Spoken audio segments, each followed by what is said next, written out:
Welcome to the introduction to Docker. We'll be talking a lot about Docker. Containers have obviously been very big in the past few years, and even more so going forward, we'll see a huge migration of things running in a virtual machine, migrating into running into multiple containers.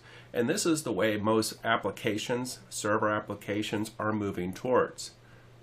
But to really understand how containers work, we need to first understand how virtualization works. So most of us are familiar with virtualization of one form or another. In data centers, by far, the VMware is the dominant in most commercial data centers.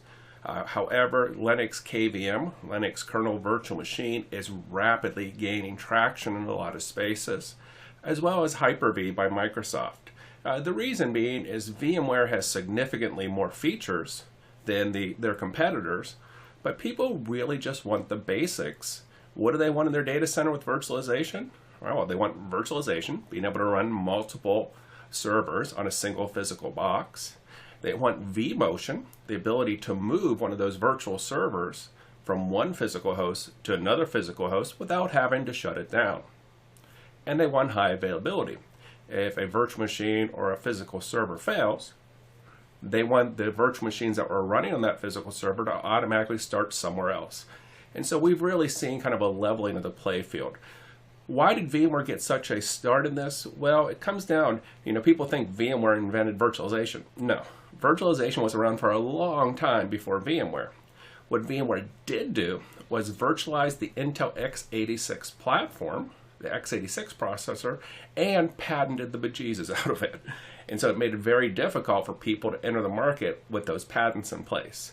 So first patents came out like in 98, the product came out in 99, and it was huge. The virtualization of being able to run multiple operating systems on a single box was massive, but really something called vMotion was really important because I could move a running virtual machine from one host to another. Say, for example, I needed to go ahead and upgrade the memory in a server. Well, in the old days, I would have to schedule downtime, right? With virtualization, I could simply take the virtual machines that are running in the server that needs maintenance, move them to a server that is running, and take all the virtual machines off the one that needs maintenance, all right, without stopping those machines, do the maintenance, bring the server back up, and move the workload back. That was really huge. And so VMware became, super dominant. But let's talk about virtualization. What are we virtualizing? We're virtualizing the hardware. And that's kind of an important thing to remember is this is hardware virtualization. Every virtual machine thinks it has its own hardware, right? So each of these guest operating systems think they have their own hardware. And so they go ahead, they have virtual drivers to talk to the network, to the storage, to the compute. All these things are virtualized. And so we're virtualizing the x86 platform. This allows us to run all kinds of operating systems, right? I can run Windows, Linux, any x86 operating system that is out there, I can go ahead and I can run on it. And so this was kind of cool. But when you think about it, every virtual machine, every time, say we want to run a server with some applications on it, when we spin up a virtual machine, we have to spin up the guest operating system for that virtual machine. So as you imagine, say I wanted to run 50 separate web servers. Well, what would I have to do? Create 50 virtual machines, install a guest operating system on each of those 50. So if I'm doing Linux and I have 50 virtual machines to run this application, that means the Linux operating system is running 50 times. All right, not very efficient, and we'll see if we have some solutions to that. So what's some of the big things here? Remember at this time what was happening is when virtualization really became popular is the CPUs were getting super duper powerful, all right? We had multi-threaded CPUs, lots of different cores, all this kind of cool stuff, and more memory. And so we had a lot of physical servers that were only using a small percentage of their resources. With virtualization, they could now put multiple workloads on that same physical server and made it much more efficient. Really helped us to reduce capital cost, buying the hardware, and operating costs because it's easier to manage virtual environments. We already talked about the maintenance, failover, all that stuff was so much easier with these portable workloads. And the big thing, of course, is it saved money. All right. What were some of the disadvantages? Well, there are some disadvantages to this as well. Oversubscription can be a disadvantage. What do? Well, say, for example, I have, a 100 gigs of RAM. All right, I have 100 gigs of RAM, and I create virtual machines, all right, that take up 25 gig. Well, I might go ahead and create 5 of those. So in other words, I'm saying, hey, listen, these 5 virtual machines are going to use 125 gig, even though the physical machine only has 100 gig. And what that's doing and what we're trying to do, there's oversubscription. Why? Because it's unlikely that all 5 virtual machines are going to need all 25 gig at once. All right. But we had ways to control it with ways we could limit our resources. We could do limits, we could do shares, we could do reservations. There's lots of cool ways. So that was something. Do they run as fast as being on bare metal? No, the operating system doesn't run that fast because we're going through an abstraction layer. All right. You'll see the percentages debated out there. Typical numbers I see around 4 or 5%. Boot up time, well, every time you want to start an application in a new virtual machine, you have to go ahead and you have to launch the operating system. Just think about it. If you wanted to run Notepad, right, on your laptop, what do you have to do? Well, you have to turn on your laptop, wait for it to boot up, and then double click. Actually, starting Notepad doesn't take long. It's going through that power on self-test and booting the operating system takes a while. And the other kind of challenge we have with virtual machines is if I have 50 identical virtual machines, they each have their own hard drive, right? They each take up, if each of them takes up 5 gigs of disk space, that's going to go ahead and multiply by the number of virtual machines. Containers address a lot of these, all right? So when we think about a container, what are we abstracting? We're abstracting the kernel of the operating system, that Linux operating system kernel, all right? So instead of being hardware virtualization, this is operating system virtualization. And so we load up that kernel once, that operating system once, and then the containers share that operating system kernel, all right? And so basically that kernel is running all the time, so we go to start an application, it's very fast because we're abstracting here, right, at this operating system level. And so when I go to spin up an application, it's like you already had your Windows machine running and you double click on the application. You have to wait for that operating system to boot. So we'll see that containers come online much, much faster. Now the very first time you run a container, if it's not locally on that hard disk, you're going to need, of course, to go ahead and get the container. And so that will be part of the process. But let's think about this. If I want to run 50 web servers and 50 containers, how many times is that Linux kernel loaded? Just once. Huge advantage. And so what we'll see is environments like that, oftentimes a server can run 10 times as many containers as it can if they were virtual machines. So containers have been around for a very long time, or at least the concept of them. If we go way back in 1979, Unix, there was something called chroot, which allowed us to go ahead and kind of create isolated disk space for different processes. That eventually got added to BSD, and then decades later, around 2000, something called jails came out. This was FreeBSD jails. And this was a big deal because it isolated file system using and networking. So that means each jail could have its own networking, and that was huge, right? Well, Solaris containers came out about 4 years later, and this came out for x86 as well as the Spark, those of you old enough to remember the Spark boxes. And so this was kind of neat, and they had different types of zones that they're able to go ahead and create isolation and create kind of these containers. But really, there was a couple of things between those two that aren't on the screen here, which is they had control groups came out in Linux. And so with control groups or C groups, this allowed us to go ahead and really create and control some of the resources in there. And then around 2008, Linux containers came out, LXC. But it was really in 2013 Docker. So Docker is the most popular one out there, right? This is the most widely used container management system currently. And so this was huge. It was a very efficient way to deploy applications, right, to have different types of model, to have this whole different types of registries for containers. And we'll get into that. Had a nice API, easy to use CLI, and even later on, we were able to manage clusters of Docker servers. There's a couple others that should be mentioned here. Rocket. Rocket was basically introduced to address some of the shortcomings of Docker, particularly on the security side. And so basically we go ahead and in addition they have a lot of rigorous security and requirements than Docker. So it's a little bit more hardcore than Docker.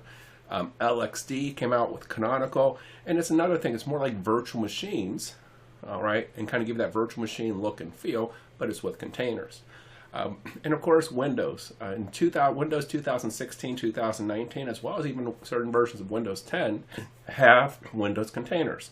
So Microsoft started adding containers to their operating system, and it runs great, or it's very cool.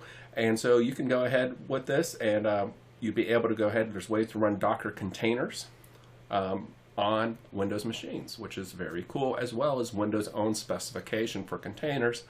And the idea, of course, especially with things like Azure, is to be able to migrate that Windows workload from your desktop to your data center to the cloud. So let's think of some of the advantages. Containers have a number of advantages, or we wouldn't be talking about them. And so first of all, consistency. It's very frustrating, especially for a developer. They'll create an application and it runs on their desktop, but when they go to run in the data center, it doesn't run. It's missing some dependency, it's missing some resources. Well, the environmental consistency is huge here, right? So we get consistent. It's going to run everywhere because it includes all the resources necessary to run.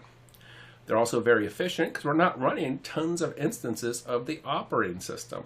So it allows us to go ahead, and it's very easy to scale containers. They boot up fast, all right? And we're going to see, you can go ahead and you can easily increase and decrease the number of containers based on the need. We start looking productivity-wise. We take these big, massive applications, we break them down into smaller applications. And then finally, we have some version control. The version control here is very cool. It makes it easy not only to deploy new versions, but even to roll back to old versions. And we have some very kind of cool rolling updates that we can do in the container world. So Docker is exciting. It is definitely going to become part of your life if you're a network engineer or a developer. You will be using containers.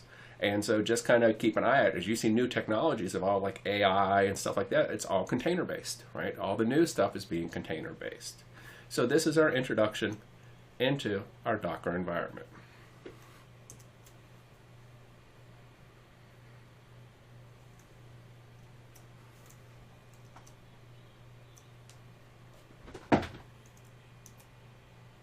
Understand the value of Docker and containerization, we really need to understand application architecture.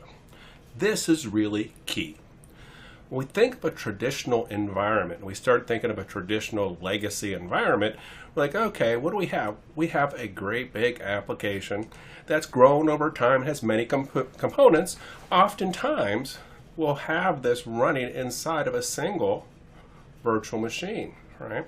So this might be in a big VM, and then what we want to do is we want to take that one big application and we want to think about what we can do.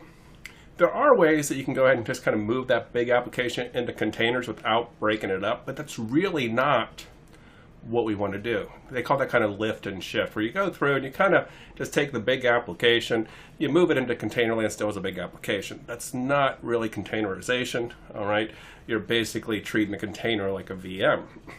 What we prefer to do is do a refactoring. We go through and we look at this big application and we find the logical components. What are the individual components?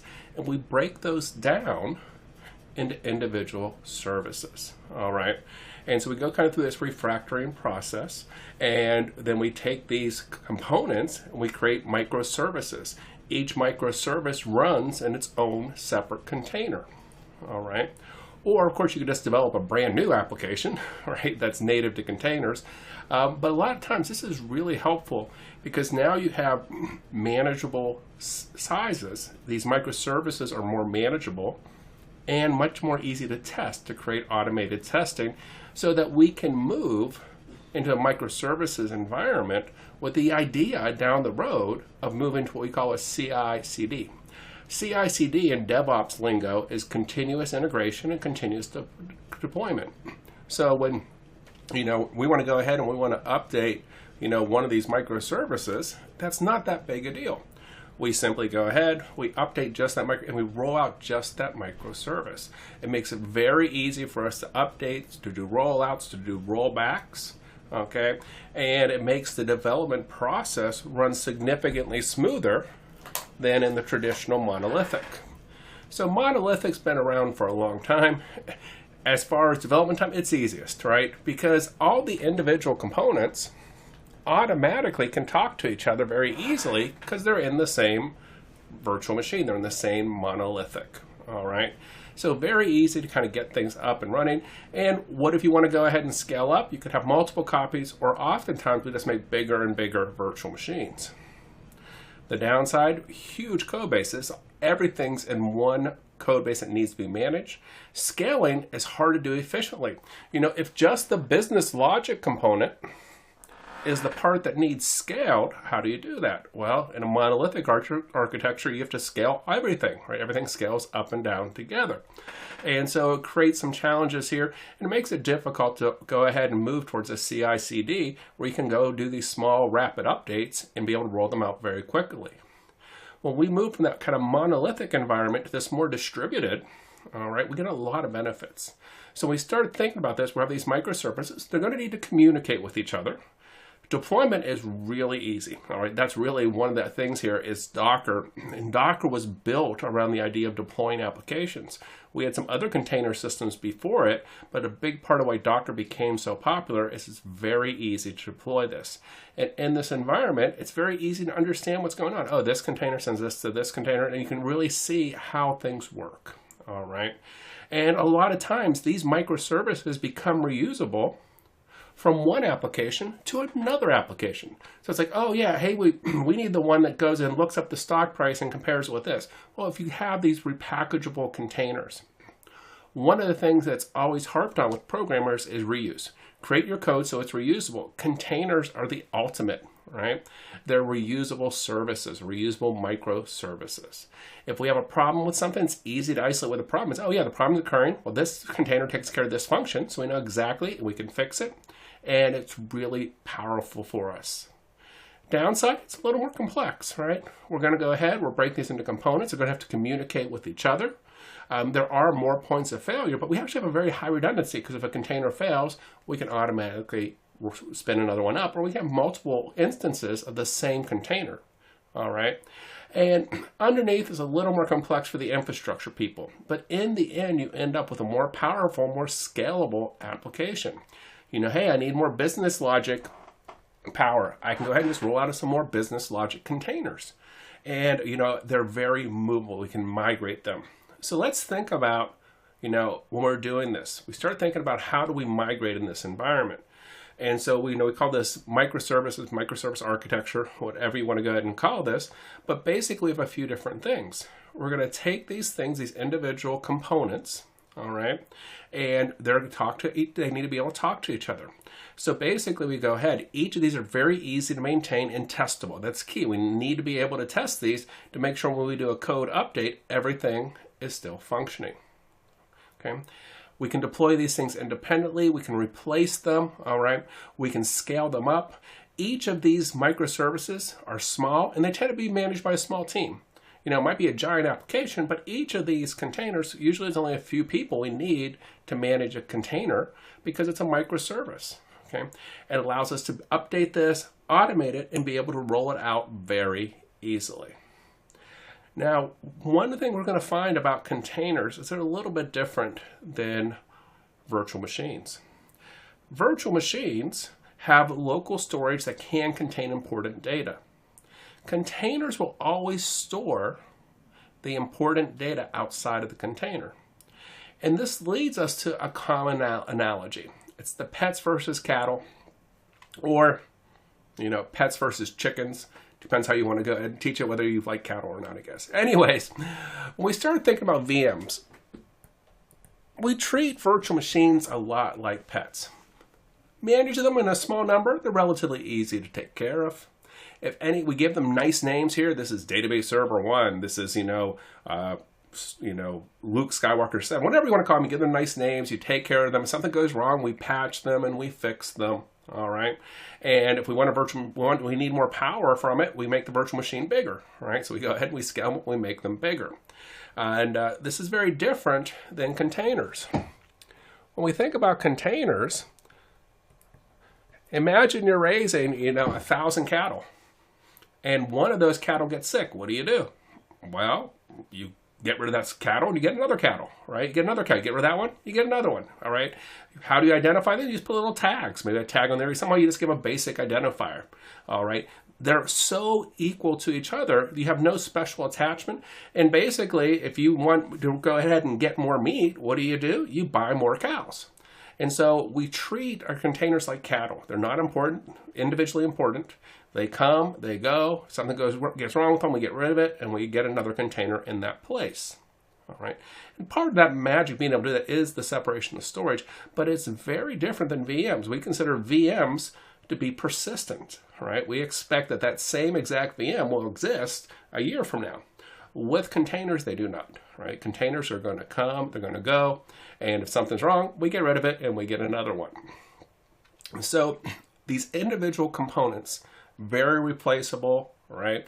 And very easy. And we compare this, there's kind of comparing this to making a big meal, monolithic, where it's one great big meal, as opposed to microservice. We have all these little components. We can change and fix and update the little components. And it's so much easier to update a big component than redoing everything at once. And this starts bringing us back circle, this idea of microservices. Okay. I like the bottom here. Monolithics plus scaling is sadness. It is, because you scale up everything. If somebody says they want more meatballs, they can't get just more meatballs. They get a whole new plate. They can just make a bigger plate of everything. With microservices, hey, I want more of the yellow donuts. I want more of the blue donuts. You get more of the yellow or blue donuts, right? And so it scales very nicely. Compute-wise, we've moved. We talked about this before. We kind of migrated. And as we migrate from the virtual machine world into our container world, all right, when we go through and we start deploying all these containers, we'll find that one VM might become 10 containers.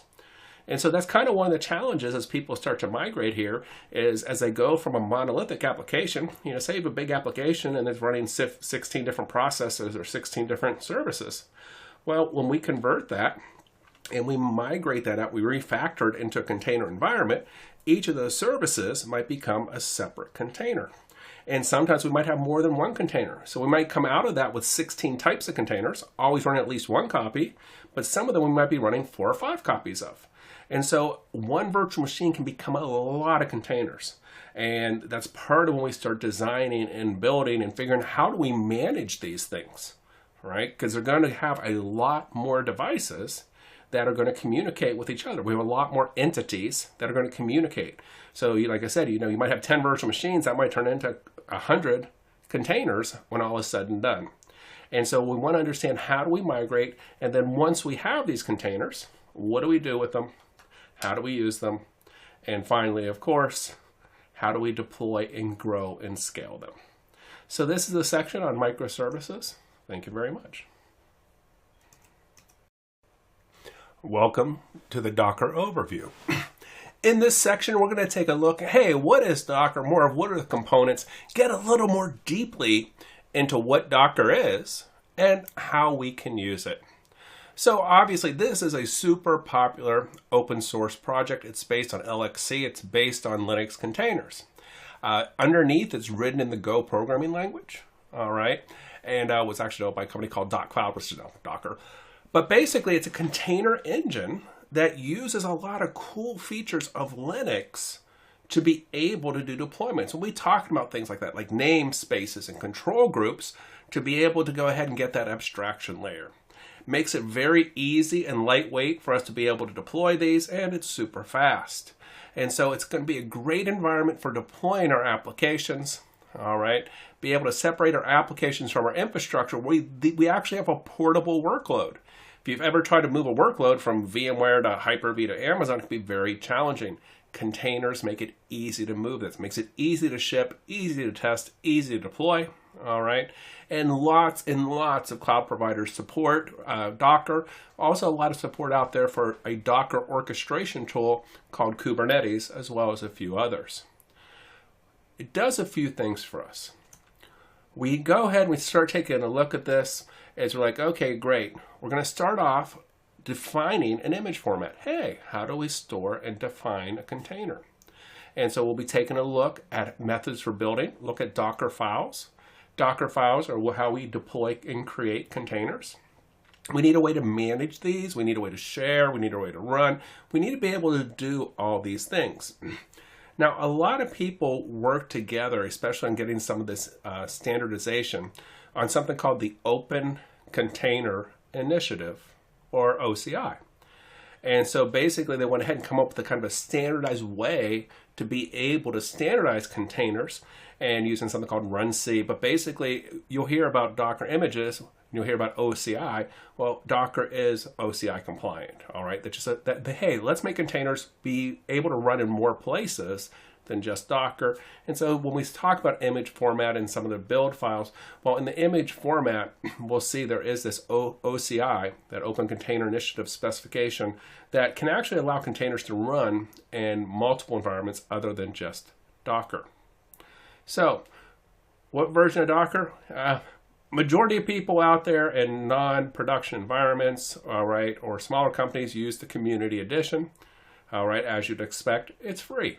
All right, Docker Enterprise is really, it's the leader in its category, and really goes ahead and provides not only, of course, the support, but it actually has additional features. All right, there's about 1,000 enterprises out there that use Docker Enterprise, and so you'll see Docker EE and Docker CE.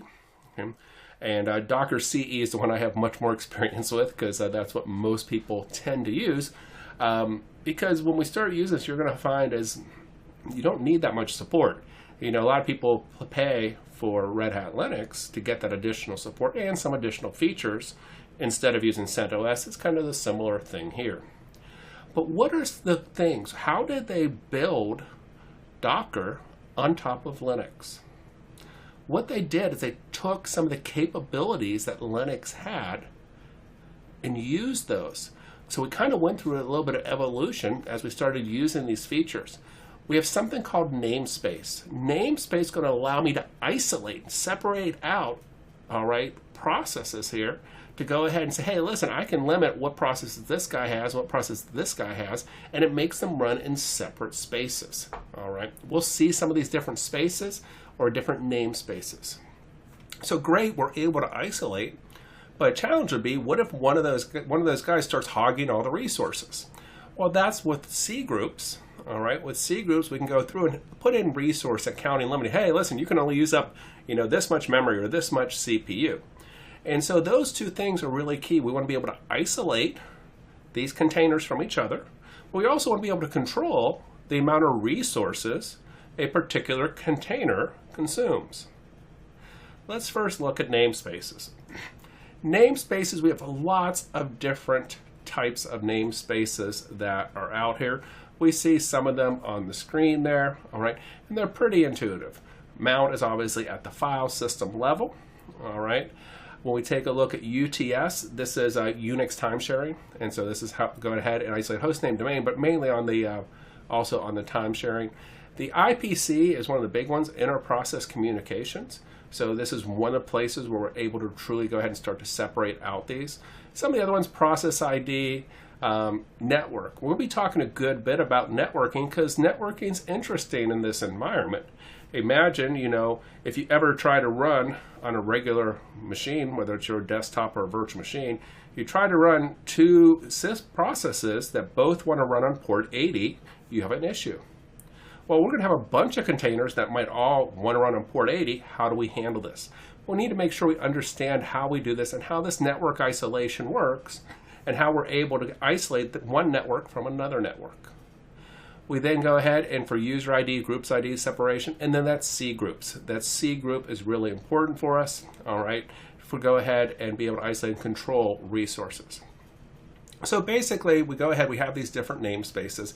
In this case, you can see Nginx in the center here, the web server, and its appropriate namespaces. This is isolation. Basically, when you think of namespace, just say, hey, this is my own little space. I only see stuff in my little space, right? I don't see other people's stuff. I don't affect other people's stuff. I only have my stuff and that's it. Now, the next thing is like, well, okay, I want to use memory and I want to use CPU, all right? And so Docker uses another Linux technology called control groups, or C groups, right? So C groups limits an application to a specific set and amount of resources. This is going to allow us to be able to share resources. We don't want one container, especially if somebody makes a bad container and it goes nuts and has a memory leak and sucks up a terabyte of RAM or something. We can't have that happen. And so we can limit, hey, how much memory, how much CPU. These are a very important component. And the idea here is to ensure that we get fair share of memory, CPU, disk I/O, and more importantly, to make sure one container doesn't take down the whole system. All right, we don't want to be able to affect. And this sometimes will be used, denial of service attack, especially if we have one container being DOS attacked. We don't want to affect other containers. We want to be able to limit it. All right. And C groups were around for a while, eventually got merged into the kernel in 2.624, but they are cool, right? These two things together are the magic of containers. We isolate and we control. We isolate with namespaces, we control with C groups, all right? And so this is what we're going to be able to do, is we're going to be able to create these individual isolated systems. And we'll start looking, we have different ways to be able to deploy them. And when we look at them, it can be a little bit. We mentioned pods before, and we'll get back into talking about pods. But the question becomes do I want to deploy services as a single pod or as multiple pods, right? And I have options to be able to do this. And so, there's kind of a couple different ways to accomplish this. You can see that Linux containers, Solaris zones, BSGDLs all go with that one, where Docker, and then Docker's improved Docker Rocket, goes ahead and separates out everything. And this is more what we tend to do. We go ahead and we separate everything out into individual pods. We run one container typically per pod, and they have their separate resources, but they have a shared kernel. Now, how is this all going to work together? Well, we're going to install Docker, right? We install Docker and we install it, right? It's a daemon. We install the Docker daemon and it's a service, right? Just like if you run a Windows service, it's running in the background. That service is running there all the time. The Docker daemon has a REST API, right? So representational state transfer application programs interface. It has an API for communication, right? That it can talk to. And so anybody could write their own tool to talk to the Docker daemon. And there are a lot of tools out there that do. All right, we mentioned Kubernetes as well as a lot of others. But the most common tool that people use is the command line CLI, the Docker CLI. It's the client. It's a little command line tool that we can tell the server what we want to do. We type in a command, it gets translated into an API call, and from the API, it hits the daemon. And so this is what's happening. It's basically, we're going to be doing demos. We'll be talking a lot about the Docker CLI, but there's other ones that out there that interact with Docker, and some companies write their own. They have their own tools that actually talk directly to the Docker daemon without using the CLI. All right. It's easy to make your own. There's lots of libraries for different languages. The one I've worked with is Python. There's a nice Python Docker library. Makes it very easy. And go ahead and automate things. And so it's kind of a nice idea. We're going to be using the CLI and talking a lot about that because that's the fundamental tool that most people use. Now we started thinking about the CLI. We can use the same CLI to interact with Docker. All right, the same CLI, the same client, I don't care where you're running Docker, we can use that same client to talk to them. So even though we might have some of them running on Ubuntu, some of them over here running on Fedora. Fedora, of course, is Red Hat's kind of beta edition, right? And CentOS is their community edition. We can talk to them. The API is the same no matter what the underlying OS is. So we're going to take a look at this Docker CLI, and we have some basic syntax. We're going to use the command Docker, right? We're going to say Docker, and then we're going to say, hey, what do we want to do? Okay. What do we want to do? And then we tell it what we want to do. We say, we want you to do this to this. In this case, they want it to run a container that has the name Hello World. They want to go ahead and create a container based on Hello World. We have different commands. You see a few of them over there. We'll be going over these more. We can see a couple of them there. Pull is to get it from a repository. When we talk about repositories, it's a place where people share and store images, either publicly or privately for a corporation. We have an images command, can list all our images. We have run. This creates a container from an image, all right, and runs it and executes it. And so we have all these different kind of commands that are being executed. So when we start thinking about this, let's think about what we have going on. All right. First thing, we start looking at this. We're like, okay, hey, I installed Docker on a host. Great. I installed Docker on a host. Well, right now it's running, but I don't have any containers yet. Well, there's registries out there, one of the most popular being Docker Hub. Docker Hub has thousands of pre-built images that you can look and that you can play with, all right? And so you can go to Docker Hub, see what you want, and then you can do a command like Docker pull, all right, to go ahead and take and copy one of those images. We're going to see these Docker files down to this environment. And then we can do a Docker run command. Now the first time that we go ahead and we do a Docker run, it has to do some building for us, all right? So the very first time you run an image, it takes a little longer. After that, it'll be almost instantaneous. But when we do go ahead and we start doing this, we build the image and then we create containers based on that image. And every time if I did Docker run Hello World 10 times, it would create 10 different containers with different tags, all right, based on that Hello World image. So these are really cool tools. We're going to be using this a lot. We'll be playing with this. We'll see how it works, understand the different components. And it allows us to see, hey, what are all the different ways that we can grab these? So let's think about our big three components. All right, we're going to look at our few components. And really for us, some of the biggest things are going to be the client, the daemon, and of course these images that we get on our server. So the Docker daemon, runs, if you look at it, as Docker D. All right, it listens for API requests and manages the Docker objects. It manages the object containers, networks, images, volumes, all that kind of stuff. All right. The Docker client is a primary way most Docker users interact, and then we have these images. Okay, an image is a read-only template with all the instructions that we need to go ahead. We want to go and be able to create things. To build our own image, we're going to create something called a Docker file. And from that Docker file is simply a list of all these instructions, all this syntax needed, all the steps needed to create the image. And we're going to see how that creates this image. We'll see it's a layered image, and we'll look at some other components. But we're going to go through, it's going to create this, and these images are going to be key for us. All right, these Docker images are what we actually create the containers from.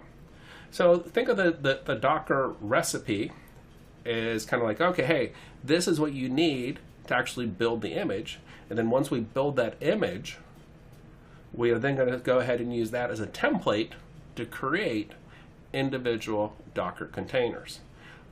So to create the containers, right, we go ahead, we do a Docker run command. Is one of the most common ways that we'll create. A container is just a runnable instance of an image. We can create, we can start, we can move, delete the containers using either the CLI or somehow the Docker API. We can connect to networks and storage. And a container by default is pretty isolated from other containers and the host, but we can control how isolated it is. And a container is defined by that template as well as configuration options. It's like, okay, hey, this is what we want to do. But for this particular deployment, we can specify options. And basically, very important, when we remove a container, the container's gone, right? When we go ahead and we remove a container, it's gone. It is not persistent, all right? You want your stuff stored. Things that you want to survive need to be stored. You know, containers are ephemeral. They come, they go. And so you need to think a little bit about storage. Docker Hub is a cloud-based repository. And the most popular one, Docker users go ahead, create, store, do all kinds of cool things in Docker Hub. We can access this. There's all kinds of images here. In addition, you can create your own repositories, right, or use Docker Hub or other services. Most corporations will have their own Docker repository.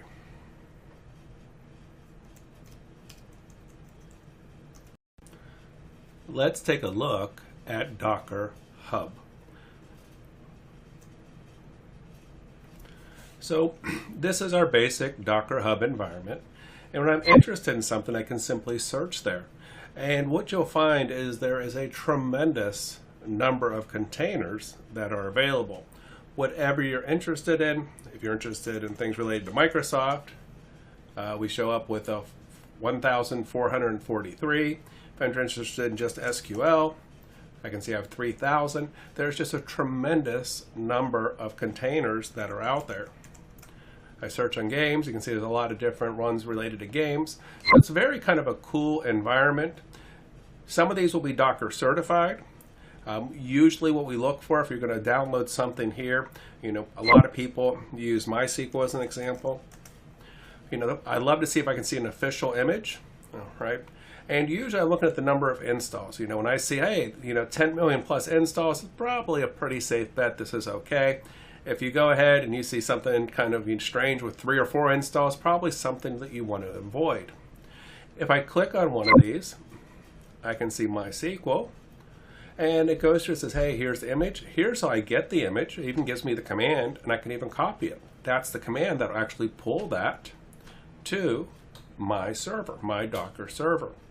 And it tells you some basic information, and they'll all have some details. Some of them will have more details, some of them will have less details, some of them are not overly descriptive. And so it's kind of nice to look at these and see what's going on and see how many are out there. A lot of times when you go to build a container, you might say, hey, listen, I want to go ahead and see, did somebody already build something close to what I want? And so you can take a look at, there's so many different containers that go ahead and accomplish different things. And they're kind of fun to play with and see what's out there. So once we got the container, we're ready to start using our Docker engine. Now our Docker engine is composed of a number of components. This is the underlying, Docker-D that's making this actually go and making this actually function. It supports tasks and workflows to build, ship, and run container-based application. And so that process that's hosting these images, containers, and networks is accessible via the CLI. We see some of the different components inside of this. We notice we have some of the tools that we use. There's tons of plugins available for this. And notice that these are some things that are making things work, that are happening in the background. Let's think about one of the big ones is that Container-D. All right, so the Container-D got separated out separately around about version 1.11 or something, but we have a few components. And so we have we do our command here, it gets sent to the Docker daemon. Docker daemon has a subservice called Container-D, and we see this run C. Run C, it's built on libcontainer, all right? This is what's actually powering the actual container, all right? Everything's really kind of key. The run C is really going to go ahead, that is doing them working and really doing the job, all right, inside of that Docker daemon, inside that Docker server. It's that run C component. You'll find that there's some other systems that have come out recently that actually directly talk to the run C process, but we'll talk about that a little later. We're going to focus on Docker right now. So we have all these things that we need to talk to in this world. We have all these different components out here, from the network, images, containers, data, all these things. We're going to see how they work together.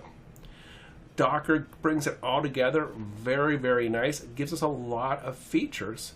It lets us deploy our code with significantly less time and effort. It can be used in all kinds of environments. And the cool thing is these containers are portable from environment to environment. It gives us higher productivity, but because the deployment, we know that, hey, if it works as a container on the developer's desktop, it's going to work in the data center, it's going to work in the cloud. It isolates the applications. It does all kinds of cool features there. We have different ones here from something called like a routing mesh. We're going ahead and we'll be able to publish and say, hey, I'm advertising services on a particular port. We'll look at services in particular and say, hey, how do I go ahead and figure out where a container is located? How do I get to the container that I actually need? Docker Swarm is kind of lost, so not so much Docker Swarm anymore. It's for clustering, scheduling, and manage a bunch of Docker environments. Kubernetes has pretty much kind of bit one in that particular one. The security management, obviously, here allows us. We're going to see we have different ways to save information, like we use Docker secrets and other commands to be able to store important information. So, we think about some of the things here. Docker containers, all right? Containers are a tiny bit slower, all right? They're going to be. Why? Because it's another layer, right? We go ahead, they're not going to run at that bare metal speed. And so it's going to run a tiny bit slower. Container ecosystem, the different companies, there's a lot of different ones, a lot built on core, but it's not very, as you go from one company to another company, you'll see that the way they use containers can vary a lot. Okay?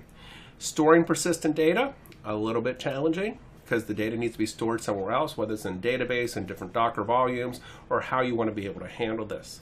A lot of environments, I love storing stuff in databases, but that's not always possible depending on what you're doing. Another issue, graphic applications. Graphic applications, this really isn't designed to run graphical interfaces, right? If you're going to do a graphical interface, you're probably going to be running a web server that's going to provide a web interface into your application. Okay? Technically, there are some creative kind of ways to do it, but generally, that's not where we're going to do this. And keep in mind, not every application is going to benefit. The ones that benefit are the ones that you can break down into microservices. Given that, you're going to end up with a lot of containers and a lot of Docker deployments. And so when you end up with a big cluster of containers to manage, we're going to use different tools. Kubernetes is the king, all right, abbreviated K8S. This is the one that most people use, and many of the clouds out there use Kubernetes. So you're like, oh, I'm going to use, GCP. I'm using Google's cloud. Underneath, it's Kubernetes. And hey, I want to use Kubernetes in Amazon. We can use Kubernetes in Amazon. I want to use Kubernetes with OpenShift. Well, that's what it uses. So it really is the dominant one. There are other ones out there, Docker Swarm, Apache Message. There's other scheduling tools that really make it a lot easier. And we'll see that those tools make it more like managing vCenter, right? We can manage a lot of individual VMware hosts. We're going to be able to use Kubernetes to manage a lot of individual Docker hosts. So that winds down this section. Thank you very much. Welcome to the section on install Docker, how we install Docker on Linux. Now, before we get into how to install it and the different things, I want to show you one of the easiest ways to be able to do this. So there is this whole process, and we'll go through all the requirements and all the individual steps, but fortunately for us, they've created a very easy way to do this. If you go to the website, get.docker.com, when it comes up, you'll see it's like this script file. This is a script they built to make it easy. And you can see the steps to go ahead and execute, they're just 2 steps. I'm going to show them in Notepad. The first step to install Docker is you get this script. It's going to do all the work for you. It's going to do all the steps that you would normally have to do. The second is you run it. Okay. After you run it, you can start Docker, and then we can go ahead and create a container and run a container. So let's go ahead and let's see if we can see this in action so that you realize, hey, anybody can do this. It's easy to install on Windows, Linux, or anything. Windows and Mac, they have separate installers that we can use. So we're simply going to copy these commands. Right? I go ahead, I'm going to copy these commands. I'm going to right click, paste the commands. The first one was curl. That reached out to the website, download that text file, and it output it as get-docker.sh. This is now going to run the shell for get.docker. It's going to run that script. So I go ahead and I press enter. Now there's a number of steps that we need to do to get Docker installed. Fortunately for us, this script goes through all the steps. We see it's making some changes. It's adding a repo, right? So we see, okay, great. It's going to go ahead. We added a repo, and that's a repository. That's where the actual Docker files are stored. Then they grab something from that repo. And they go ahead and start to execute. And you see it's going through an installation. It's kind of chugging along, all right? And we see it kind of processing the actual file. As it downloads the different components, we see them being downloaded. I'm going to scroll this up just a little bit. Okay. And so as this installation continues, it simply chugs along and makes it very easy for us to be able to do the installation. It can be to install Linux. Next, we'll start taking a look at some of the functions, some of the commands, and some of the options we have. Now, when you start thinking about the hardware, it has been running, where can we run Docker? Well, we can run Docker just about anywhere, not only in Linux and Windows and cloud, all kind of smaller devices, even IoT devices. And some of those are really designed to run in very, very small environments. Now, the requirements, very easy. Well, where can I install it? Supported. Well, you can get to run just about everything. But supported-wise, we have Docker CE, the Community Edition, and EE, the Enterprise Edition. We can see the support here. The support's continuing to grow, so it's always kind of nice to go back and check and say, hey, what has been added? In addition to what's on the CE, the Enterprise Edition gives you some additional features, right? And so it gives you the ability, it's a supported environment, different encryption, different signage. They go ahead and has a lot of very cool things. It lets you get easy access to certified images, certified plugins, be able to go ahead and have kind of a single pane view, access cluster management. That's a lot of kind of cool things, all right? But most people do the Community Edition. But the Enterprise Edition, we have something cool too. We can go ahead, and if we have a bunch of separate physical or virtual machines, all right, we can create a container cluster using the Universal Control Plane. Of course, most people tend more now to go with Kubernetes for this type of things. Release-wise, what happens? Well, you have the Edge releases. The new releases, not quite beta, but they're relatively new releases every month. Quarterly, we have the stable, and the stables get patched. All right, Edge releases don't get patches, you just get a new version. And then for Enterprise Edition, twice a year, they go ahead and they have that solid, reliable, supported edition released. So what do we have to do? Well, we have to get our host up and running, networking, get it functional, install some packages. Now, we saw a script that did it for us, which made it super easy. So let's take a look at some of the things. First of all, if you're doing it on CentOS, you can do a yum install, all right, Docker CE, the CE CLI and container DIO. Okay. Now, chances are you're going to be missing support files, so when you go to run it, you'll be missing. You have to go, and you can find some easy online guides. I personally find the easiest to go ahead and just go to get.docker.com, grab that script, and run with it. Once we have Docker installed, we can then actually go through and we can run a variety of commands. I'm going to bring my interface up here. And let's take a look at some of the commands. Docker info, Docker version, very simple, right?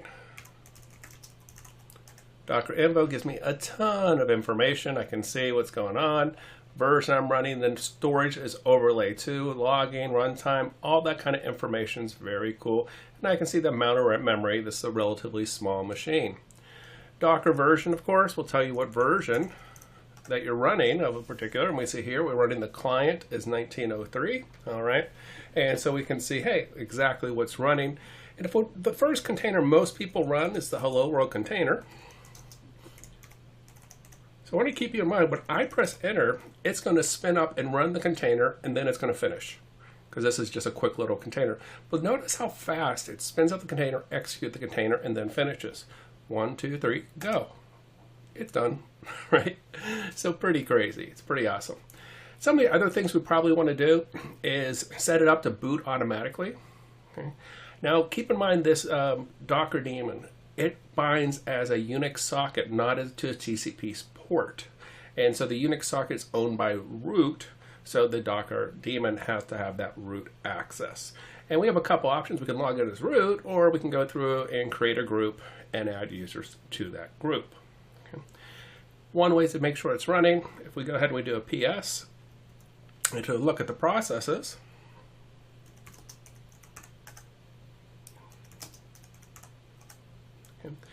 I can see, wow, there's a whole lot of processes. How can I narrow it down a little bit? All right. I can start taking a look and say, okay, hey, what am I getting out of this? What am I listing? That confused me there. All right. And you can see a lot of the Docker containers. Now I normally do a ps-a, which will show me just about everything. And then let's go ahead and grep. And then we can see that the Docker daemon is running. The other one we're usually looking for is the container D. And there's the container D running. So easy to get up and running, very quick. Doesn't take much time at all to get this functional and working. And once you have it, you're able to start, run, and manage containers. And that's the end of this section. In this section, we're going to talk about managing Docker containers, and we'll be using the Docker CLI to accomplish this. When we think about the container lifecycle, there's kind of a whole process if you think about it, right? First, we kind of got to acquire it, maybe from Docker Hub or somewhere else. We're going to get that basic Docker file. Next thing, once we have the Docker file is a list of instructions on how to build the container. So then we go ahead, we build the container, and now we're ready to go ahead and be able to run it. We obviously need to figure out where we're going to deploy this, then we get through the deployment process, and then maintenance, and of course, finally, eventually killing it. We're going to be doing some demos here using the Docker CLI. Now, if you type just the Docker command, it'll show you all the possibilities. We see one on there that we'll be using a lot, which is the Docker PS, as well as the PS-A. Some of the basic commands that we often use. The idea of building the image, that's great. You can go ahead, you have a Docker file, and if you're creating your own Docker file, you're going to take that Docker file, then you'll build your image. Oftentimes what we do is we're grabbing it from an existing repository like Docker Hub, so we can do a run. That'll actually go out, grab the Docker file, build it, and then start a container, which is pretty cool. We have the ability to go ahead and persist in a container, but based on a new image, which we know that's in the commit. And then we have run. Go ahead, and that's the one we usually use to go ahead and start a new image. Additionally, we can go ahead, we can kill a container or stop a container. Kill a container is kind of the brute force. Boom, it's like pulling the plug on the container. All right, it sends a signal kill. If, however, you go ahead and do a stop, it's kind of a more polite. Most of the time, we're not polite with our containers, so we just kill them. Start a container has been stopped, RM to remove the container, and then RMI, that actually deletes the underlying image, which means you would have to build it again. So let's explore some of these. And the first thing we typically want to do is get an image. So here I am on Docker Hub, and let's say I want a web server.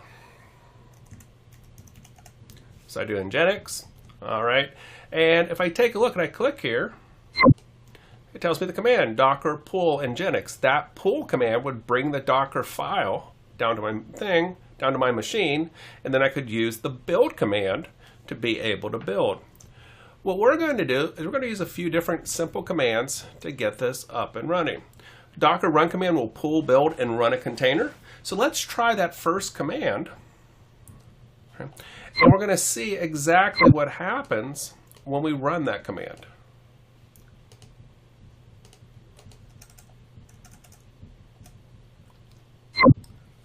Here, there we go. And what we can do with this is pretty slick. The first thing I do the Docker run, and what happens here is I'm running this from my terminal session. And it's going to actually take over my terminal session, and now I can't do anything. So if you just do a Docker run, that's kind of the interactive, you're there at the container. Right? For a container that you want to run for a while, what do we want to do? Well, we want to do more that we want to have it run in the background. Now, if it's a container that's going to run and then end, that's fine. But if it's a container that we want to run in the background, we use the -D option. So you notice when you run Docker by itself, it gives you lots and lots of your different options and settings. All right, we can do a help and get even more information.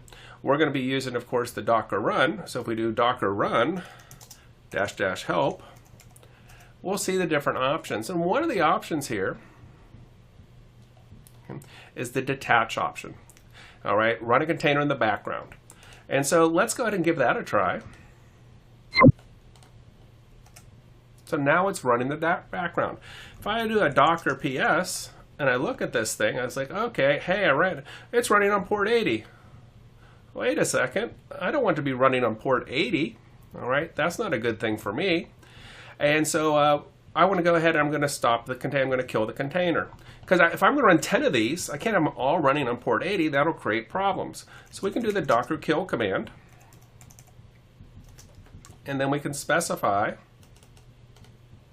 And we'll kill all the containers here. Now when you kill a container,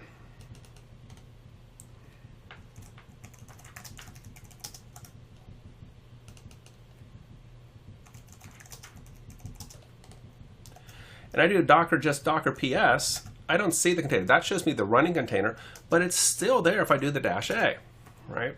So I can see I have a bunch of containers. The docker ps-a command is going to show me everything here, and I can see I have a lot of containers. Now I can remove these containers individually with the rm command. We'll get rid of that first one up here. And now when I do that same command, I'm going to see that first guy that ended in 59. All right, he's now gone. But what if I want to remove them all? Wouldn't it be nice if there was a simple command that would go ahead and kill everything for us? Well, let's take a look at this command, docker prune. Now I go ahead and I try to run docker prune, and it gives me this kind of message like, hey, what the heck is going on here? Well, some of the commands we can type directly, some of them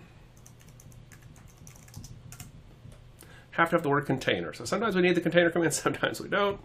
In this case, we do. So I'm going to go ahead, I'm going to say yes, and it went through and it just cleaned up all of my containers. Okay. So we have a few different ways to run containers. Now I'm going to run some containers, and what I want to do is when I run them, I'm going to run them with a -d, so they run in the background, and a -p where they select an available port above 3268. So when I run this, I'm going to run this command. Now normally Nginx wants to run on port 80, but I'm going to run a lot of these. I can't have them all running on port 80, so I use the -P. Later on we'll see how to map to a particular port. I'm going to run a few instances of this. All right, and now when I do my docker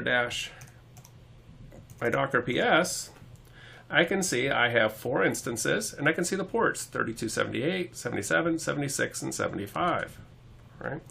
So what if I decide, okay, let me open up a web server, a web browser, and let's see if this fun stuff is working. Okay. So we saw, with this case, when we took a look, let me double check those ports, we had 32775, so we're going to go to 32775, and we're able to connect. Now let's go ahead and kind of verify that, because I see 32778. Let's try 32779. We don't have anything running there yet. And you notice what happens. It's just up there, it's trying, it's hanging. But if I go ahead and I spin up a web server, now watch how long it takes to spin up the web server. Ready, set, go, done. All right. Now there's a web server there. All right, let me make sure we got the port right, 32779. Yep. So I'm going to go ahead and now we're able to connect, and it's there. So it's so easy. I just spun up, a bunch of web servers. It is that easy to use containers. All right. There's some different kind of commands. There's not a magic command to stop all the containers that's built in. So what often we'll do is we'll use this command. This is kind of cheating, right? We're going to go ahead, we're telling it to stop, and then we're doing the docker container list command. And this way we're saying, hey, we're going to list all the running containers. We're going to stop them. So it's kind of a cheat command. You can Google it. It's all over the place out there. And this will stop all the containers. So now when I do PS, I don't see any, but PSA, they're still there. And of course, then I can do my docker container prune. If I don't hit the caps lock key. And now I've cleaned up after myself. So we'll be playing around the Docker command line in just a moment here. I want to talk about a few of the commands that we haven't talked about. Pause and unpause. What does that do? That pauses all processes and goes ahead and then resumes all those processes. So those are pretty handy. We can demonize a container. We'll talk a little bit about that later. We can rename a container. And of course, we can search. We can go and find. We'll see some examples of this in a little bit. RM and RMI. All right, one removes the container. The other removes the image. Save and load. All right, so we have a couple commands here. Save goes ahead and saves an image to a tar archive, right? So it goes ahead and saves it, and then loads that image from that tar archive. So if you had an image you wanted to give somebody, you could go ahead and tar it and send it over to them. Okay. We have a couple other commands that we can go ahead and that we can use. We can use attach. That'll attach to the local input. All right, so you can go ahead and you can attach to it, and it's like you're on that. So if you wanted to run a container like a Ubuntu container, and you wanted to get to the Ubuntu command prompt, you could use the attach command. Stats is kind of nice. Stats shows you what's going on with all your containers, and a lot of times when we start, looking at a machine, one of the early commands that we'll often do is the stats command. And I don't have much going on, but it gives you a really nice, quick view into what's happening. All right, we have some other commands that are out there. We have ones like events, okay. And basically right now there's nothing going on, but this is kind of like you're going to see the console of the server, so you'll see events as they occur. Okay. And so these are some pretty cool commands. Copy files to and from. We can copy them from our local file system, all right, into a container, or vice versa. So let's move files in and out of a container. We have exec to go ahead and execute commands. We have difference to go through and say, hey, what's different and what's changed in the file system? We can look at the history of an image to see how many times it's been modified. And we did talk about kill, which kills a container. We can kill, then remove the container. And of course, prune removes all the containers. So creating a new container, okay, we can see here Docker create, and this is where you can give it a name. You may have noticed at this point that when we create a container, right, we've been using a command like this to create a container. And when we create that container,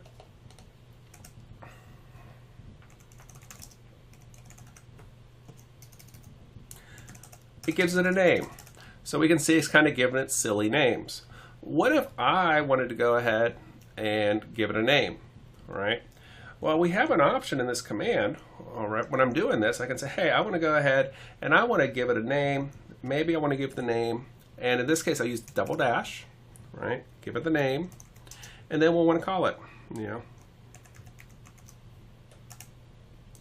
Now when I look at this and I do my PS, I can see I now have one called Fred. Right. And so some people do like to name their containers to go ahead and just make it a little easy when you're searching and sorting your different containers. All right. And like I said, otherwise that, it would go ahead and just give this a random name. I kind of like the random names sometimes. They're kind of amusing at times. So we run a container here. When it's up, it's with the Docker run command. It's sitting there running. We can go ahead, we can specify different images that we want to use, what version. If you don't specify the version that you want, you will get the latest version. Okay. And let's take a look here. They're doing a basic Nginx run, starting the container, and we can see it gets up and it's running. Okay.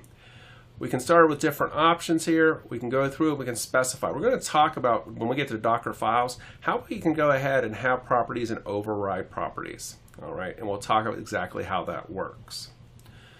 We saw the syntax, we start, stopped, all right. We didn't actually restart one, but go ahead and it'll restart one that's been stopped.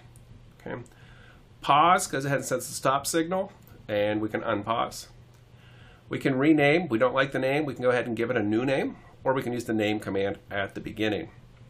If we want to list the Docker images, all right, these are the actual images. So when I look at my containers, I say, oh, wow, I have 4 different containers running right now.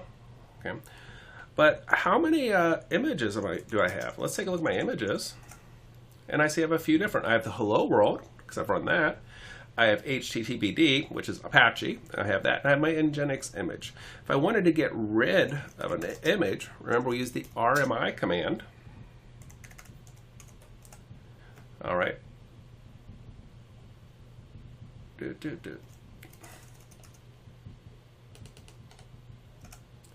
All right.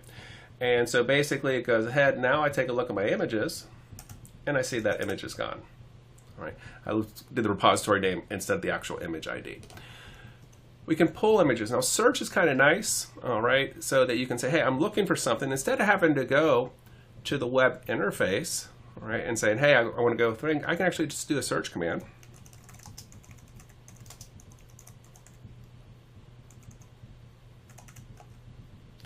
And here's a whole bunch of Minecraft applications, right? These are containers that are out there on Docker Hub. And so it makes it really kind of nice to be able to search and play. And sometimes it's very quick, right?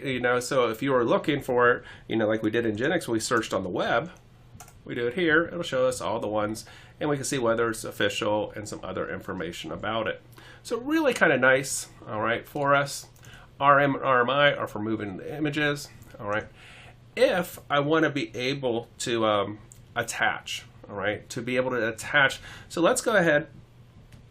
Let's try a couple different commands. Now, I'm going to go ahead and run Docker, and in this case, I'm going to create a container. It's going to be in the background, all right?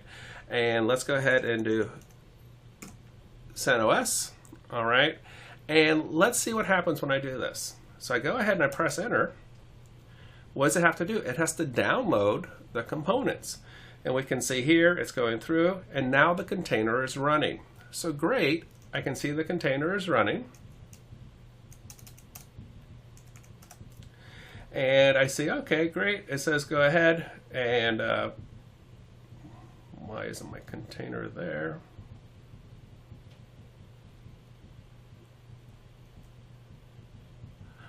Oh, let's go ahead and give it a command. I'm sorry, we'll give it forgot to give it something to do. And so we see it went ahead, and now I look at my commands, and there I can see, okay, great. What if I wanted to actually get into that container? So I know that, okay, great, it's sitting there, it's running, it's CentOS. How do I actually get into it? Well, this is where we can use the Docker attach. Now I can attach by either using this one over here, or by using the container ID. So now I'm going to go ahead and you can see I'm attached. I ran that top command, so notice that's what's running, is that top command. And so boom, it's going to go ahead and we see that top command is running. Okay. So it's kind of interesting to play and use some of these different environments to see kind of how they work. Sometimes it's friendlier to give it a name.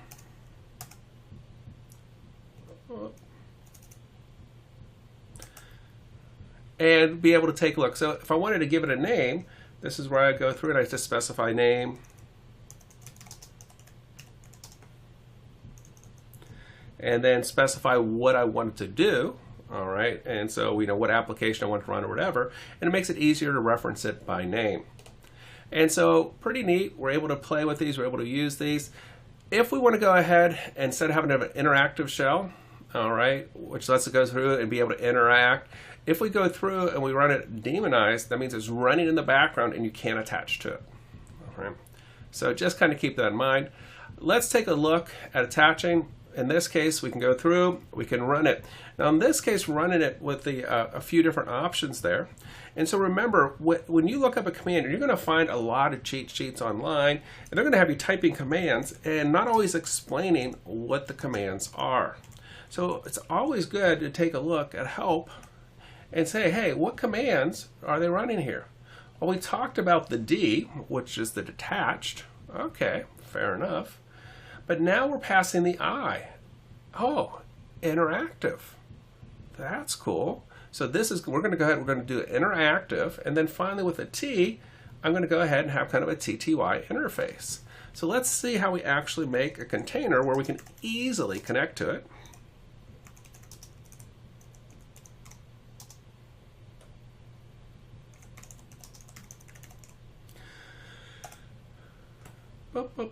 What did I do wrong?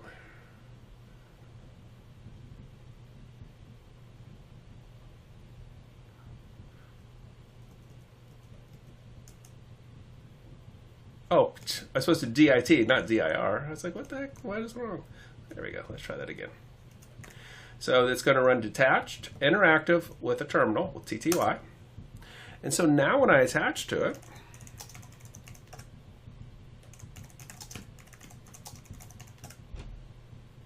notice what prompt I'm at. I am not at my previous prompt. I'm now inside the container itself.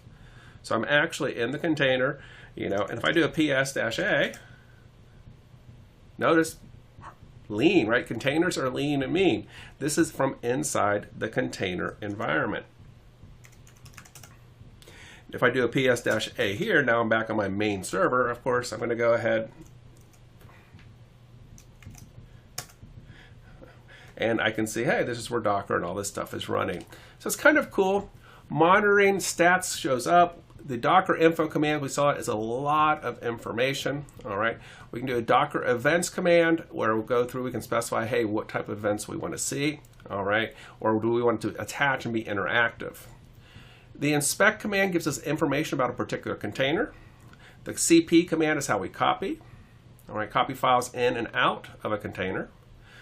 Exec, all right, the exec command executes a command. I say, hey, when I want to run, I want you to execute this command. Or we can go do a diff, and this will show us, hey, what's changed? And so that we can go through and say, hey, what's changed in the system, in the image? The kill command terminates the kill or the stop command. Okay. So there are a lot of different commands out there. You'll get used to using them more and more. Eventually, when you start using a tool like Kubernetes or Docker or Swarm, you use these a lot less because you're doing everything with Kubernetes commands. So like for me, I don't use the Docker commands a lot anymore because almost all my deployments are Kubernetes. But it's good to know the underlying Docker command. And that is the end of this section. Docker images are interesting to think about and manage. We're going to find that in general, you don't spend too much time managing images, but we do want to make sure we understand exactly what an image is. It's a template, right? We're going to create a container based on this template. And we don't modify this template, it stays the same. We create containers, and containers go ahead and are built on top of this template. And I might have, 500 web servers running off a single image. This really makes it powerful. We're going to see how this works through an overlay system, and we'll see how they actually go. Now, we already talked about how to create a container, but we know this is going to be based off a template. Now, the way a template is built is in layers. So let's think about if I gave you a box, a bare metal machine or a virtual machine, I said, hey, build an application, what are you going to do? Well, you got to install your base image, maybe install Debian. Then you're going to start adding package and installing additional software. Well, the way that it works is when you go ahead and you say, hey, I want Debian, it goes ahead and builds that file system based on that. Then it kind of takes a snapshot and freezes it. We call that a layer. Then I say, hey, install Emacs. It goes ahead and basically in a new layer, any changes that were required to install Emacs are recorded in that new layer. All right, and that's frozen. Then I say add Apache, install Apache. On top, a new layer is created, and all the changes that occur for installing Apache are stored in that new layer. That's snapshot and frozen. And so when we think about these images and we think about how they work, all right, these guys all down here, right, these are all read-only. We can't change those, all right? There's no way for us to modify them or anything. When we spin up a container, it's given its own space where it can write all the changes that it wants, all right? And so the idea is that basically when it goes through, each of these layers hold the changes. The container layer, the writable container layer, having the latest and greatest information. And so you can just think about, if the Emacs layer added a file or Apache added a file or modified a file, we're getting the net result of taking these containers and using the most recent version we have of every single file. And so you can kind of think of these as our different layers, in particular our container layer. Great thing about this, this might be 300 megs for all this stuff, but great, I can create multiple containers with that using that same base image. I can use that same image with those layers. I can use them again and again and again. And it's very powerful and very efficient. Or if I created another system, but I still had base image based on Debian, I still get to reuse that same image. So when we create containers, containers are going to be based on a series of images. All right. And then when we create the container, it uses that underlying images. Let's think about how it works. All right, is we go ahead and we build our base image, and these are the files in the base image. We spin up a container. Each and every single container has its own separate layer. And if they modify, let's see, what are they going to see for file 1? Well, it didn't get modified as we go up to the layer, so it's still the original file 1 from the base image. File 2 got modified to the container layer, so they're going to see the new modified version. File 3 didn't get changed. File 4 did get changed, or actually added in this case, right? And so they're going to see that net result. And so this is where they're going to go ahead, and you can think of that merged layer. Now Docker stores every layer.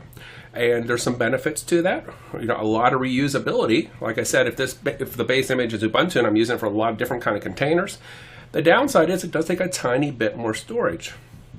Later on in the course, we'll talk about some newer systems that actually go ahead and will flatten. And there are tools out there that you can run against a container to flatten it, meaning to merge all the layers manually.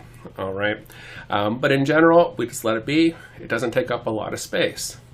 So for example, if I start 3 containers, let's see what happens. I start that first container. Hey, look, I consumed 230 megs of disk, right? Okay, fair enough.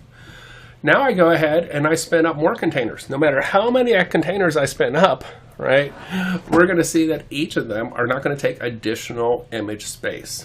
All right, so each of them are going to go ahead. They have their own base image, but the read-write layer. And so it's kind of cool when we start looking at these is we don't take up more space. So when we think of the images, they're read-only. A container goes ahead and is booted and started up using that read-only copy, and then a thin rewrite layer is put on top of it. How do we get Docker images? Well, we can create our own images. We can import. By far the most common way is we grab them from a registry. Biggest registry out there is Docker Hub, and we talked about Docker Hub as a place for us to be able to store images, be able to communicate with it, be able to push and pull to different types of registries out there. We can either do it via a public registry or a private registry. Now, as we start making changes to our code, we want to go ahead and we want to annotate what we did with our code, and we can use tagging. All right. One of the big things we use tagging for is to identify the version. So it go ahead, not only does it have it, so you can look at different versions and you can say, hey, this is this version, this is this version. You look at tags for some of the differences. And so we think about this registry, this kind of storehouse where we're storing all this information. All right.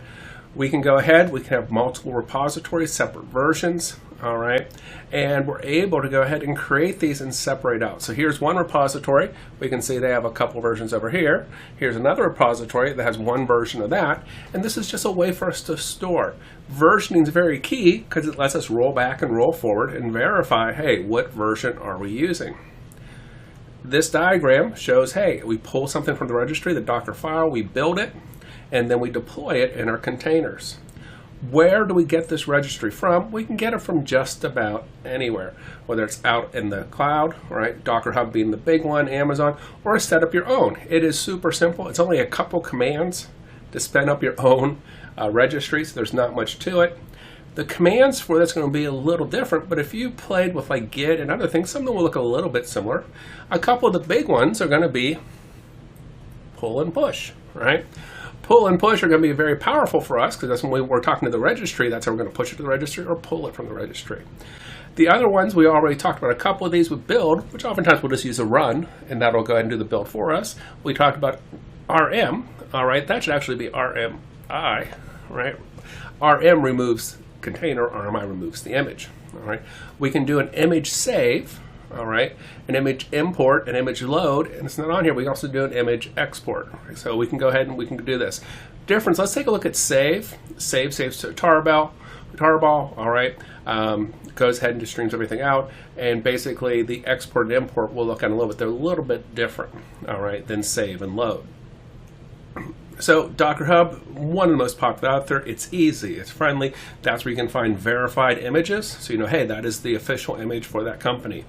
So you can drop out to Docker Hub, all kinds of cool things here, different repository. We can create automated builds that help you do your automated webhooks. Webhooks, say you tell it to build something, but when it's done, you want it to be able to call back to your server and say it's done. That's what we can do with a webhook.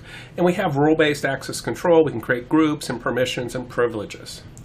So we can explore, it's easy to look at a particular image, see what's going on, we can drill down, we can find our images, and we've seen some of this before. Here's the Apache image, all right. I can look at which tags are available for that particular one, so maybe I want to go ahead and standardize on a certain version. And then I can look through my different repositories. It's easy. We can see descriptions. We can drill down and see exactly what's inside of these. And we can drill down even further and say, hey, this is what's going on, this is what's going on, and that's what's going on. And then we see a little bit more on the web host information. So, managing the repository, again, we can push, we can change, we can manipulate things. Repositories are easy, repositories are simple. And so there's something that we really like and something we really like to use. To set up your own is incredibly easy. All right, we can do it a couple different ways. One is through the Docker Trust Registry. That's a product that you have to purchase. The other is you can just go ahead and do a quick install locally. We'll want to take a look at how to go ahead and deploy this. Okay, most people when they see it sounds hard to set up a registry. We talk about the process here. We set up our storage, our customization, our backend, all that kind of stuff. But really when it comes down to it, it's like, okay, well that's all well and good, but how do I actually make it go? You can actually make it go with a single command, which is right here. Notice here, what are they running? They're running registry version 2, and they're spinning up on port 5000. Our inside and outside ports are defined here, and that is all there is. Registries are easy, they're friendly to use, you'll like them a lot, and it's just part of doing our Docker business. And that winds down this particular section. In this section, we'll be covering building container images. So there are two primary ways that we can build images. One of the ways is a Docker commit. And so what this is going to do, of course, is when you have your repository running and you want to go ahead and you want to commit your change to the image, this is one way to do it, right? So go ahead, we can commit it, and then we can push it to our repository. The much more common way is to use a Docker file. And that's the typical way we'll do this. Docker file will have a list of instructions. The files have all the commands that we need to do, right? And basically what we're doing is we're using this Docker file to say, hey, what if I was wanting to make and install a particular application? What would be my steps? Hey, I have to install these packages and these packages, then I install this. And so this really is what we prefer, our Docker files. So real quick, when we think about the Docker commit command, okay, it can be if you're trying to create a new image. That's one of the few times we do tend to use this. Allows us to go through and be able to run things and do a couple kind of cool things. In general, it is much better to use Docker files to manage our images because it's documented, it's maintainable, and that's really important. The commit operation will not include any data contained in volumes mounted inside the container. By default, the container being committed and its processes will be paused, okay, while the image is committed. This reduces the possibility of data corruption if you're trying to commit while data is being changed. So it pauses the processes and then it does the commit. So just kind of be aware, we can do these commits. What if I want to go ahead and I'm like, okay, hey, it's running on my machine, this image. I want to go ahead and share it with a buddy. Well, the way that I do that is to move it from host to host. I can do an export. And so when I want to go through and I say, okay, great, I want to take this, I want to export it. We have two different ways, export and saving. Docker export saves a container's running or paused instance. Okay, so think about that. That means that particular container, when we do the export, it's like a snapshot of that container while it's running. Docker saves is for a non-running container, and it saves the image. So it just kind of exports a snapshot of a running container. Save is a non-running container image. But if we go ahead and we do an export, what do we do on the other side? Well, we can go through and actually create and run the application. This is just a way to be able to move it. Remember, this is like a snapshot. You want somebody to see exactly how it's running right now. This is a snapshot, not just a copy of the image file. But really, Docker file is the preferred way. When we consider Docker file, this is going to build the image from a set of instructions. It's a small text file that says, hey, these are all the steps that we're going to take to deploy this particular application. And if you take a look at what we have on the screen here, let's break that down a little bit. Here, they're using Debian Stretch Slim. All right, it's a lean version of Debian Linux. Okay, they're going to run the command dpackage. So dpackage, add architecture. Now they're going to run an apt, right? They're going to do an update. They're going to do an apt install. And what are they going to install? Well, they did the -y so we don't get any questions, right?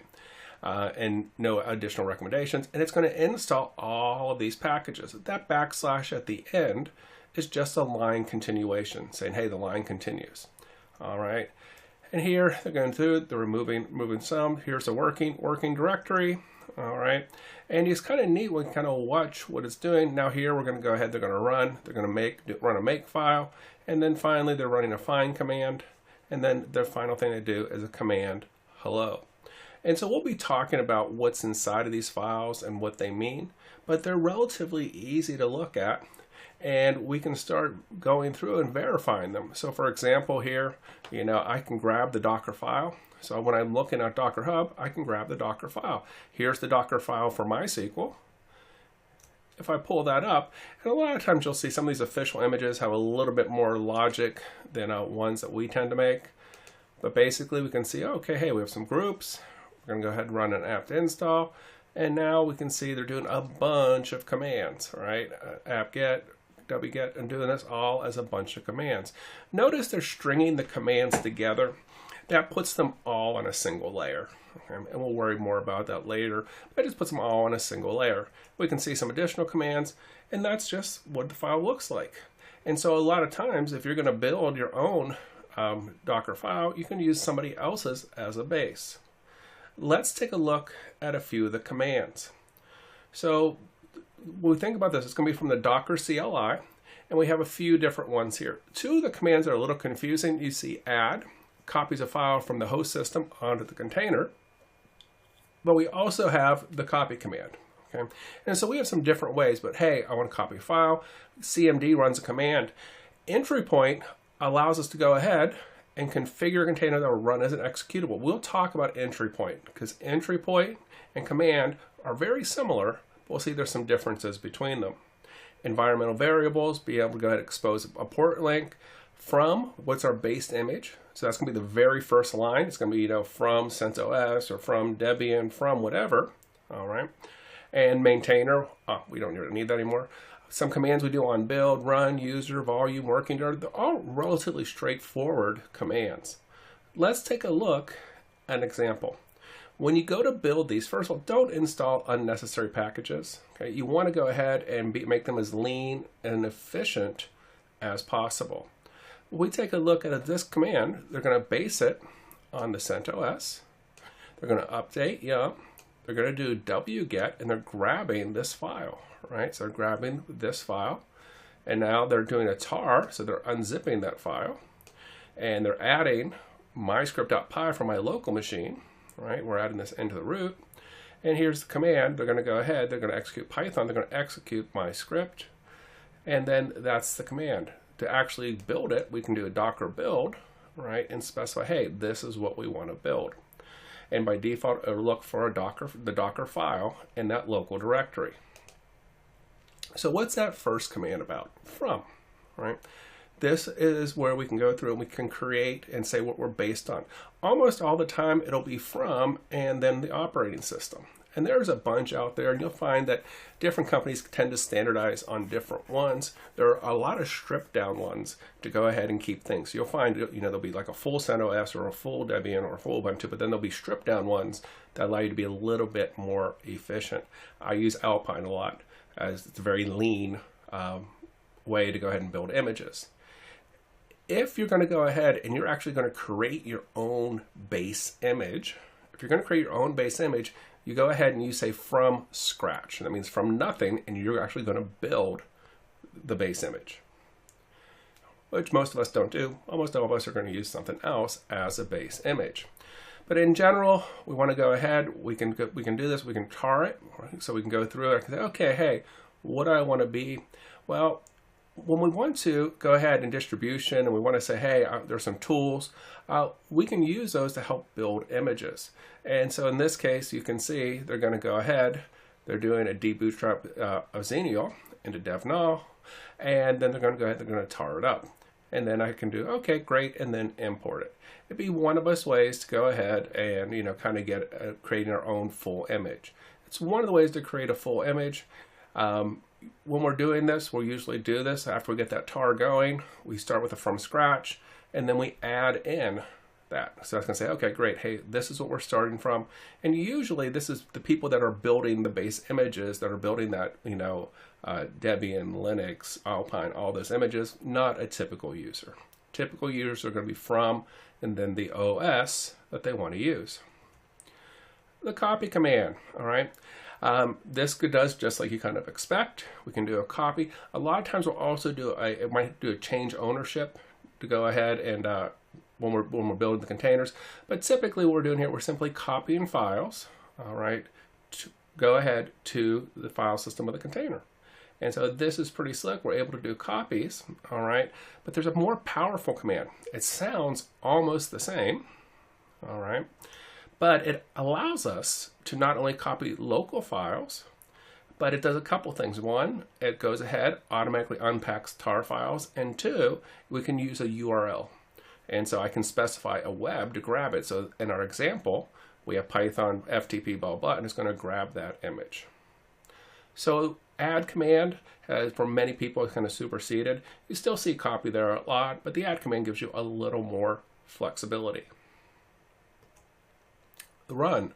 Well, the run command, just like this, it's going to go ahead, it's going to execute whatever you're going to do. The run command creates a new layer. Okay? We're going to have these layering here. And so sometimes what we'll want to do is, if we don't want to create a lot of layers necessarily, we can go ahead and use one run command, and using that double ampersand, run multiple commands with a single run. CMD, all right, there's only one of these. So you only get one of these here. This is the default command. Okay?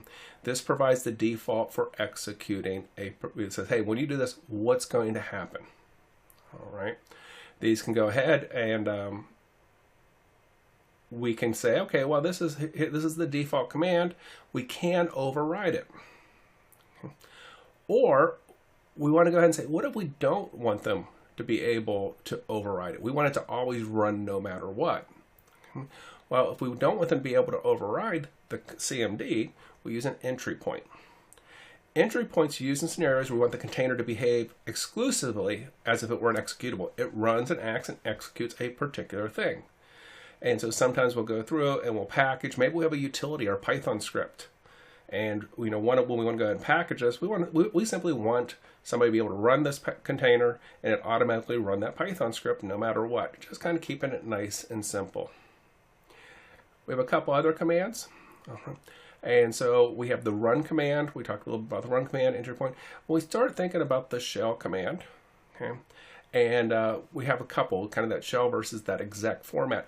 The bottom one is in JSON format, okay, and the top one is go ahead and actually creates a bash shell.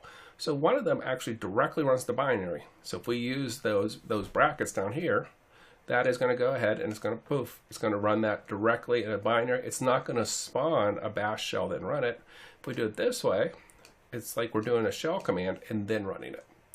So you both have a couple different ways to do this. In general, for the command and the entry point, we prefer the second one, right? We go ahead and we prefer where we're able to say this in that exec format versus the shell format. You will see a lot of people going ahead and using the shell format because it's easy, it's simple. Expose command. Now, when we do the expose command, this goes ahead and expose the port, makes it available for containers to be able to talk to each other. So we have two containers. We want them to be able to talk to each other. You know, one's running Node.js, one of them's running a Redis server. We want them to be able to communicate with each other. This allows them to be able to talk. And so we can say, hey, I want to expose port number XYZ, and then it makes it available to communicate. And that's for the communications between containers. But what if I want to allow it to talk to the outside world?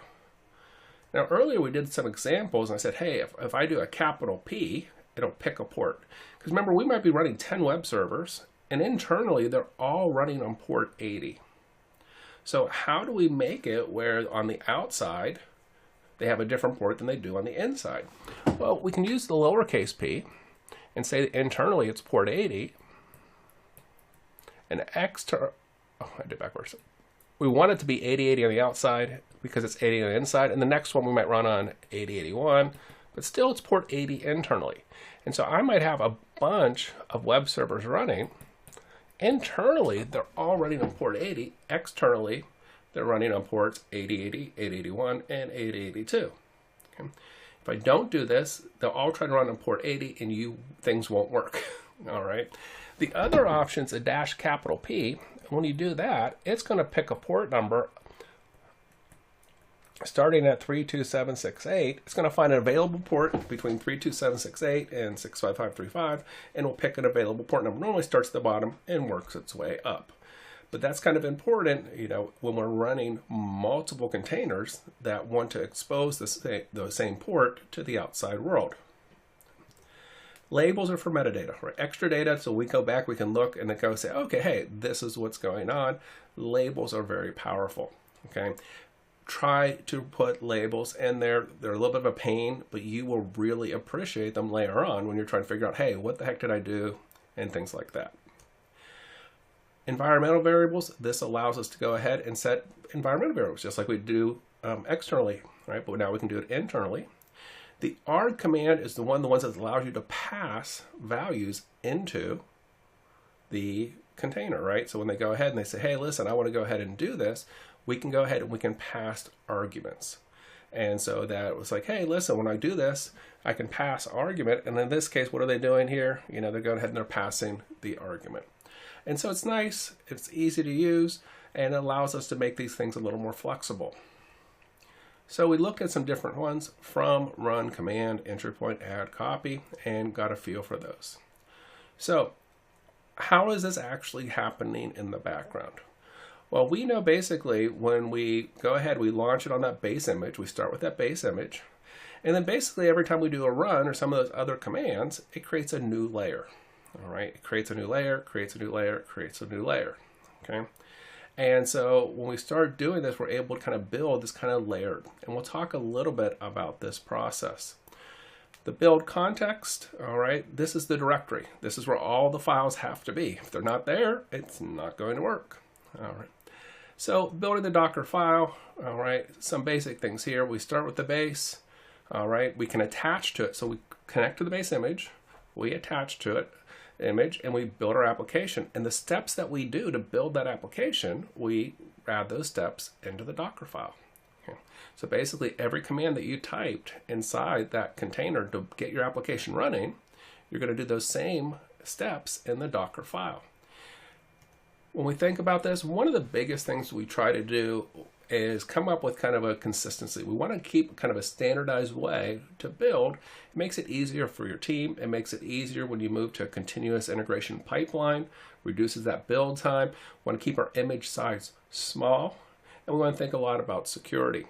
One of the big things you want to use is a linter. If you've not used a linter, let me go ahead and show you what they look like.